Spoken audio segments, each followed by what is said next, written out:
All right, welcome back to New Hampshire today. As promised, live on the show, and he's coming to New Hampshire, Steve Boucher. We're going to welcome in Kris Allen. He's from Arkansas, Conway, Arkansas. We have a Conway, New Hampshire. Kris, good morning. Thanks for being on the show. Oh, thanks for having me. Steve, you got some tickets too, right? Yeah, we got a pair of tickets to give away to see Kris, so we'll take the first callers on that one. 645-6161, the auto fare listener line. Kris, I know you're in Montreal, and I wanted to know that ahead of time because sometimes you travel so much it might be hard for you to remember. But how are things going for you out there?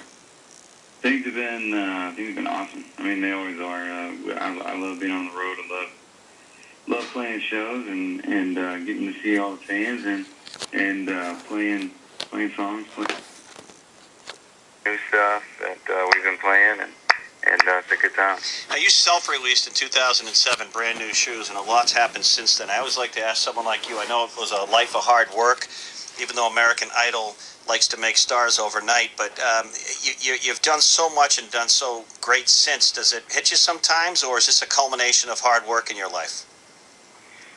It's probably a little bit of both. You know, for the most part, it probably is. You know, I think about, it has been a lot of work for over the past 4 years. It's been a lot of fun, but it has been stressful at times, and again a lot of work. But every once in a while, I'll sit and think, like, man, I have been through so much, but it's been a great time. Well, I know the fans at the Flying Monkey Movie House and Performance Center are certainly very excited to see you, Kris. You have one of the most rabid fan bases out there. I mean, coming from American Idol, it was such a whirlwind being the Season 8 winner. What are some of your fondest memories of that experience? I think it's when I think about the people that I got to meet on the show. When you're on that show, there's so many people that come to the show, whether to perform or even just to watch. I remember Olivia Newton-John came to just watch the show, and I got to meet her. That was super cool. And then, getting to be mentored by Jamie Foxx and Smokey Robinson and Quentin Tarantino. I mean, people like that. Like, it's really kind of life changing. To kids out there, Kris Allen, live in New Hampshire today, American Idol winner, and now a star out there, going to be coming to New Hampshire, who play in high school orchestras or bands. That was pretty much your path. You taught yourself to play the guitar at 13, so you obviously had it in your genes. But kids out there struggling, wanting to play and fulfill their artistic blessings, what do you say to them? Find something that you like and stick to it. I mean, I think that I enjoyed playing in orchestras, but I knew that I didn't want to do that forever.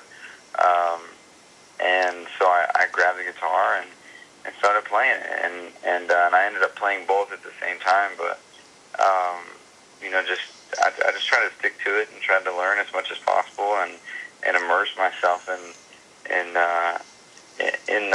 those things and try to become the best at it. And I'm not there yet, but I'm still working to get there. Well, just as impressive as your music is your work that you've done in Haiti and Rwanda, and your celebrity has certainly allowed you to do some great things. Can you talk about some of that? Yeah,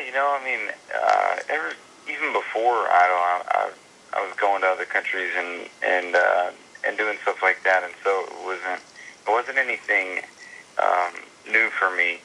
Just wanted to keep that going, and I was able to do that on a bigger scale now, and it's been great. I went to Kenya this last fall with a group called World Vision, and they're a really cool organization that we were able to partner with and actually do some child sponsorship stuff with, which was really cool. And I love doing that stuff. I love seeing the world, first of all, and second of all, I think it's really cool that I can go over somewhere and just be able to raise an awareness about what's going on there, and people can kind of get on board.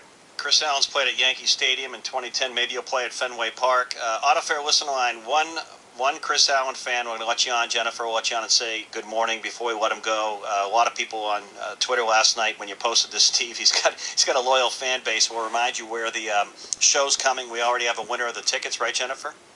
We have 2 tickets for Kris Allen. But Kris, let me ask you this: as the rocket ship of celebrity kind of takes off or keeps going, if you go out 5 or 7 or 10 years, where do you want to be, and how do you keep your feet on the ground?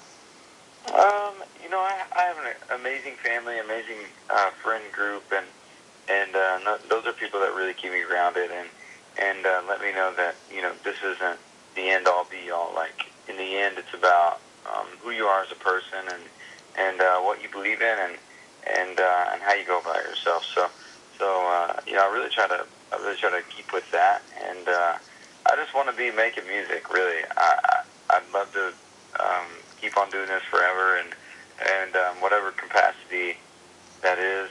If it's playing in arenas someday or playing in Fenway Park someday, that's great. If I'm still doing these type of venues, awesome. So I love what I do, and I love watching people have a good time at my shows. Hey Kris, this is Jen. How are you? Hey. My question is a little weird. What is the weirdest thing that has ever happened to you out of your whole experience? Ooh. Wow. There's got to be something strange there, Kris. Something weird that you even got in your bus and said, "Wow, I never thought that would happen." Come on, you're in Montreal, Kris. I remember one time it was just I never imagined that this would happen, but it was really early on, and there was a woman that tried to be very forward, and that's really all I can say. So. Did it traumatize you? No, it wasn't traumatizing. It came out of nowhere, and I wasn't expecting it at all. So, she just kind of went for it, and I was just like, no, that's not cool. So I just kind of ran away from the situation. Oh, good stuff. Hey, Kris, we're going to let you get some rest. Thank you, Montreal. Coming to New Hampshire when, Steve? Tomorrow night, the Flying Monkey Movie House and Performance Center, flyingmonkeynh.com for any ticket information. Kris, good luck to you, and I hope to get you in New Hampshire again, and good luck tomorrow night, and I'm sure you'll be at Fenway Park someday soon. Thanks, Kris. All right. Thank you guys so much. Thank you.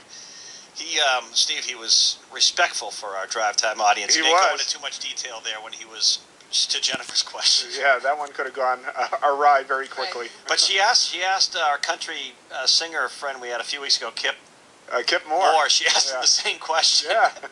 I think that's going to be her celebrity question. I Tell me like the it. strangest thing that happened to you, and his story was similar. Yeah. The spoils of stardom. So you better watch out, Steve. If you ever get on that celebrity bus, Yeah, you better yeah, be yeah. calling Tammy often and early. I wouldn't worry about it. She's all set. All right, we have some tickets for you on the WGIRAM.com News Radio 610 websites. Kris Allen tomorrow night. Steve, thank you so much. Thank you, Jack. All Thank right, you, Jen. Have a great New Hampshire today. Tomorrow, more of the show, all the updates, 6 to 9.